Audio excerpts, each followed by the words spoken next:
আসসালামু আলাইকুম ওয়া রাহমাতুল্লাহি ওয়া বারাকাতুহু। সকলের জন্য দোয়া ও ভালোবাসা। আজকের ক্লাসে সবাইকে স্বাগতম।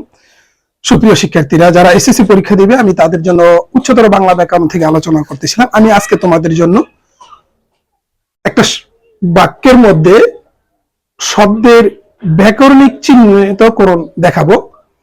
এরকম 8টি বাক্য দেয়া থাকবে এবং এক একটা শব্দের নিচে দাগ দেয়া থাকবে, আন্ডারলাইন করা থাকবে। তোমাকে ওই শব্দটা ব্যাকরণিক হিসাবে কি শব্দ হিসেবে পরিগণিত হয় সেটাকে চিহ্নিত করতে হবে। যেমন এখানে আমি দিয়েছি, বাহ চমৎকার একটা দৃশ্য দেখলাম। বাহ চমৎকার একটা দৃশ্য দেখলাম। এখানে বাহ নিচে দাগ, আশ্চর্যবোধক চিহ্ন। এই বাক্যটিতে এই বাহ ব্যাকরণিক কি শব্দ হিসেবে চিহ্নিত? এখানে আবেগ। এখানে বাহ এই শব্দটি এই বাক্যের মধ্যে আবেগ হিসেবে কাজ করেছে।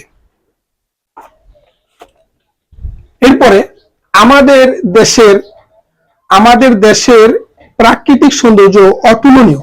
খেয়াল করো, আমাদের দেশের প্রাকৃতিক সৌন্দর্য অতুলনীয়। এখানে প্রাকৃতিক নিচে দাগ।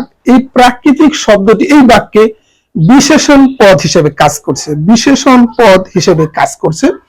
সে নিজে অঙ্কটা করেছে। খেয়াল করো, সে নিজেকে অঙ্কটা করেছে। এখানে নিজের নিচে দাগ। নিজে এই বাক্যে আত্মবাচক সর্বনাম হিসেবে কাজ করেছে। এরপরে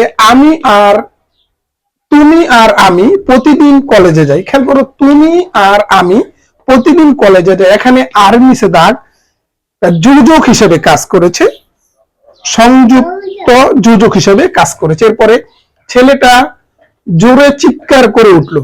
ছেলেটা জোরে চিৎকার করে উঠলো। এখানে জোরের নিচে দাগ। এই বাক্যে জোরে শব্দটি ক্রিয়া বিশেষণ হিসেবে কাজ করেছে। এরপরে নীল আকাশের নিচে বসে আছি।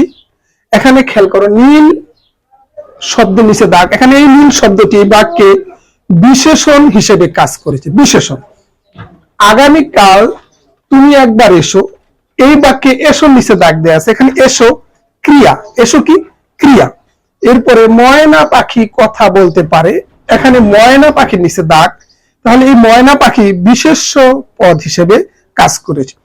বিপদ কখনো একা আসে না। এখানে বিপদের নিচে দাগ।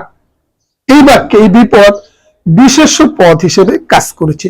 মূলত এই অপশনটা যদি পরীক্ষায় থাকে, এরকম বাক্য দেয়া থাকবে, শব্দ নিচে দাগ দেওয়া থাকবে। এই শব্দটি ব্যাকরণিক কি শব্দ হিসেবে পরিগণিত হয় সেটা তোমাকে চিহ্নিত করতে হবে।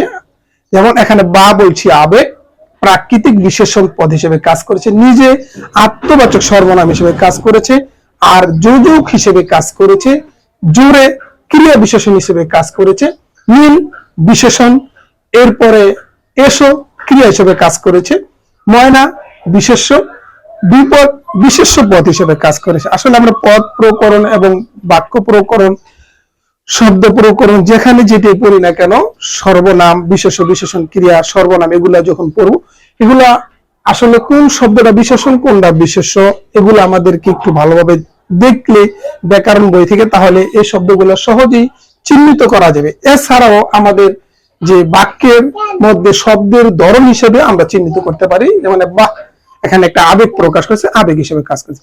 শিক্ষার্থীরা, তোমাদের সুস্বাস্থ্য ও শিক্ষা জীবন উত্তরোত্তর সমৃদ্ধি কামনা করে আজকের মতো এখানে বিদায় নিচ্ছি। আসসালামু আলাইকুম ওয়া রাহমাতুল্লাহি ওয়া বারাকাতুহু।